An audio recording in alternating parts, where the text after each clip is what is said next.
सदिश राशियों के नाम लिखे हैं यहाँ पे, है ना। पहला क्या है?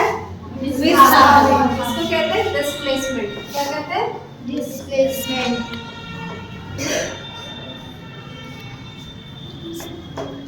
वेग, दूसरा क्या है? वेग, इसको कहते हैं वेलोसिटी। तीसरा है बल, बल को कहते हैं फोर्स। ठीक है, ये सब सदिश राशियां हैं। सदिश का मतलब क्या है? इनमें दिशा भी होती है और परिमाण भी होता है। परिमाण किससे व्यक्त किया जाता है? किसी न किसी संख्या से गिनती गिनते हैं ना, है ना। किसी चीज का भार नापते हैं, किसी चीज की लंबाई नापते हैं, तो उसमें कोई संख्या होती है ना। जो भी संख्या होती है वो उस राशि का परिमाण बताती है, और उसमें अगर प्लस या माइनस का चिन्ह होता है तो वो उसकी दिशा बताता है। ठीक है, अब हम विस्थापन और दूरी में अंतर समझेंगे सबसे पहले। और दूरी क्या है? डिस्टेंस। दूरी क्या है? डिस्टेंस। दोनों को ही किलोमीटर में या मीटर में नापा जा सकता है। ठीक है, लेकिन फिर भी दोनों में अंतर है। जो विस्थापन होता है, डिस्प्लेसमेंट होता है, वो एक सदिश राशि है, और जो डिस्टेंस या दूरी होती है वो अदिश राशि है। यानी कि उसमें दिशा का महत्व नहीं है, उसमें सिर्फ परिमाण या संख्या का महत्व होता है। ठीक है, इसको कैसे समझेंगे हम? मान लो एक उदाहरण लिया हमने, ये गाड़ी है, ए से चलना शुरू हुई और सीधे रास्ते पे बी तक जाती है। बिल्कुल सीधा रास्ता है, बी तक ये जाती है, और ए और बी के बीच की दूरी जो है वो 10 किलोमीटर है। तो इस स्थिति में जब कोई वस्तु रेखीय गति में जा रही है, यानी सीधी रेखा में जा रही है, तो जितनी भी दूरी वो तय करती है वही उसकी दूरी भी है और वही उसका विस्थापन भी है। विस्थापन का मतलब वो ए बिंदु से बी बिंदु तक विस्थापित हुई तो उसके बीच में कितना अंतर या कितनी दूरी है। तो यहाँ विस्थापन भी 10 किलोमीटर है,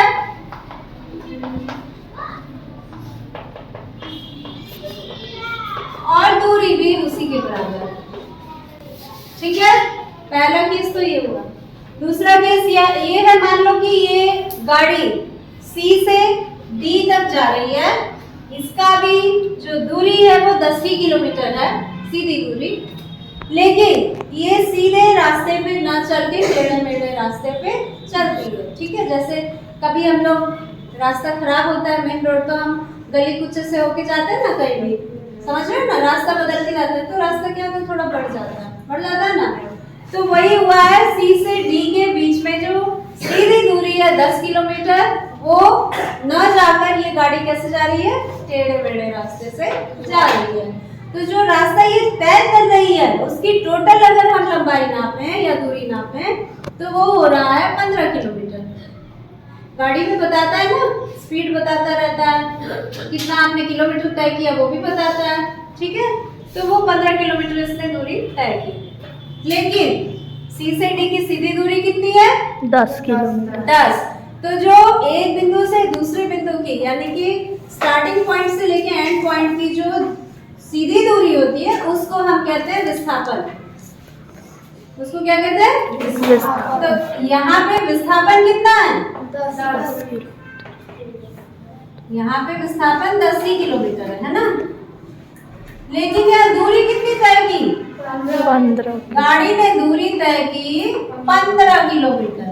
ठीक है, अब हम तीसरे केस में आते हैं, जब गाड़ी ई से चल के पूरा गोल चक्कर लगा के या कैसे भी टेढ़े मेढ़े रास्ते से होते हुए वापस ई पर आ गई।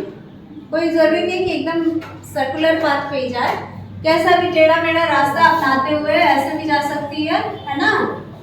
और आगे वापस वो ई पे ही रुक गई। ठीक है, मान लो कि इस रास्ते की लंबाई या दूरी, इस रास्ते की दूरी जो इस गाड़ी ने तय किया है वो 10 किलोमीटर है। ठीक है, तो दूरी हमारी इस केस में क्या हुई? 10 किलोमीटर। लेकिन ये ई से शुरू हुई और कहाँ आके वापस रुकी है? ई पर ही रुक गई जो विस्थापन होता है वो final point minus initial point होता है, ठीक है। अंतिम बिंदु माइनस शुरुआती बिंदु, समझ आ रहा है। तो क्या हो जाएगा, ये हो जाएगा 0। इन दोनों में अंतर तो 0 है, ई से शुरू हुई ई पे रुक गई, तो इसका विस्थापन जो हो जाएगा वो 0 कितना हो गया, 0 किलोमीटर, ठीक है। अब इसी के हिसाब से हम वेग और चाल का अंतर समझते हैं। वेग जो होता है उसको हम कहते हैं वेलोसिटी, ये सदिश राशि है, इसको हम वेक्टर क्वांटिटीज कहते हैं। सदिश राशियों को क्या कहते हैं, वेक्टर वेक्टर क्वांटिटी। क्वांटिटी, ठीक है। और जो चाल है इसको स्पीड कहेंगे, और ये एक अदिश राशि यानी स्केलर क्वांटिटी, क्या कहते हैं, स्केलर क्वांटिटी, ठीक है। ये तुम्हारे इंग्लिश टर्म्स जो है ये आगे काम आएंगे। अगर किसी अच्छे स्कूल में इंग्लिश मीडियम में चले जाते हो तो ये टर्म्स पता रहेंगे, इसको नोट करके रखना, ठीक है। तो पढ़ने में दिक्कत नहीं होगी। अभी बिरजू गया है ना, इंग्लिश मीडियम में पढ़ रहा है, क्यों, क्योंकि उसको इंग्लिश के कुछ कुछ टर्म्स बताए गए हैं तो उसको वो याद है, ठीक है ना। तुम लोग भी याद रखो। वेग और चाल में अंतर समझते हैं इसी पर आधारित, ठीक है। वेग का जो फॉर्मूला होता है वो होता है विस्थापन बटा समय, और चाल का क्या फॉर्मूला है, चाल का दूरी बटा समय। चाल का क्या फॉर्मूला है, दूरी बटा समय। दूरी बटा समय, ठीक है। तो पहले केस में वेग क्या है, तुम बताओ, पहले केस में वेग क्या है और चाल क्या है। जब विस्थापन भी 10 किलोमीटर है और दूरी भी उसी के बराबर है। पहले केस में जब हम ये वाला एग्जांपल ले रहे हैं कि गाड़ी ए से बी जा रही है और ए और बी के बीच में सीधी दूरी कितनी है, 10 किलोमीटर, और ये सीधा ही जा भी रही है, ठीक है। तो इसमें विस्थापन कितना था, 10 किलोमीटर। तो हो गया 10 बटा, मान लो इसको जो समय लगा है वो, अगर 1 घंटा इसको समय लगा, ठीक है, अगर 1 घंटा समय लगा वीडियो जाने है ना, 10 किलोमीटर 1 घंटे में, तो क्या होगा, इसका 10 किलोमीटर प्रति घंटा इसका चाल हो जाएगा, है ना। क्या होगा, 10 किलोमीटर प्रति घंटा, है ना, किलोमीटर पर आवर, ठीक है। अब इसकी दूरी, इसकी चाल क्या होगी, पहले केस में वेग तो निकल गया 10 किलोमीटर प्रति घंटा, अब इसकी चाल क्या होगी, फॉर्मूला में बैठाओ, दूरी बटा समय। दूरी भी 10 ही किलोमीटर है, यस तो मैम। क्या आएगा, ये भी 10 बटा 1 ही आएगा, यानी 10 किलोमीटर प्रति आवर, ठीक है। दूसरा केस हम ले, क्या होगा, सोच समझ के बताना, इसमें विस्थापन अलग है और दूरी अलग है, तो वेग और चाल दोनों अलग होगी। विस्थापन 10 और समय नहीं लिखा है। मान लो 10 किलोमीटर जाने में 1 घंटा लग रहा है और 15 किलोमीटर जाने में 1 घंटा 30 मिनट लग रहा है, ठीक है। तो विस्थापन हम लेंगे 10 किलोमीटर और इसका जो समय होगा वो हम लेंगे 1.5 घंटा, ठीक है। तो यहाँ वेग हम कैसे निकालेंगे, जो भी C और D के बीच की सबसे शॉर्टेस्ट डिस्टेंस होगी, सबसे न्यूनतम दूरी, उसी को हम विस्थापन कहते हैं। वो 10 किलोमीटर है, भले ये चला, ये गाड़ी वाला चला 15 किलोमीटर है, लेकिन इसकी बीच की न्यूनतम दूरी क्या है, 10 किलोमीटर। तो विस्थापन में 10 किलोमीटर लेंगे और समय वही लेंगे जो उसने लिया है। समय कितना लिया है, 1.5 घंटा लिया। तो 10 बटा 1.5 घंटा को हम, तो 3/2 होगा, तो हम इसको जब नीचे 3/2 रहता है तो हम क्या करते हैं, इसको लिख देते हैं 10 × 2 और नीचे /3, रेसिप्रोकल कर देते हैं ना, डिवीजन का मल्टीप्लिकेशन होता है, तो होता है कि नहीं, यस। ये मालूम है, जैसे 10 है भाग 3/2, इसका अर्थ तो यही है, 10 बटा 3/2 यानी 10 भाग 3/2। यस। तो इसको हम भाग को गुणा में बदलते हैं, तो ये 2/3 हो जाता है ना, यस मैम। यही किया है मैंने। तो 10 गुना क्या हुआ, 20। 20/3 क्या होगा, अरे भाई निकालो उसको, 20/3 डिवाइड करके बताओ क्या होगा।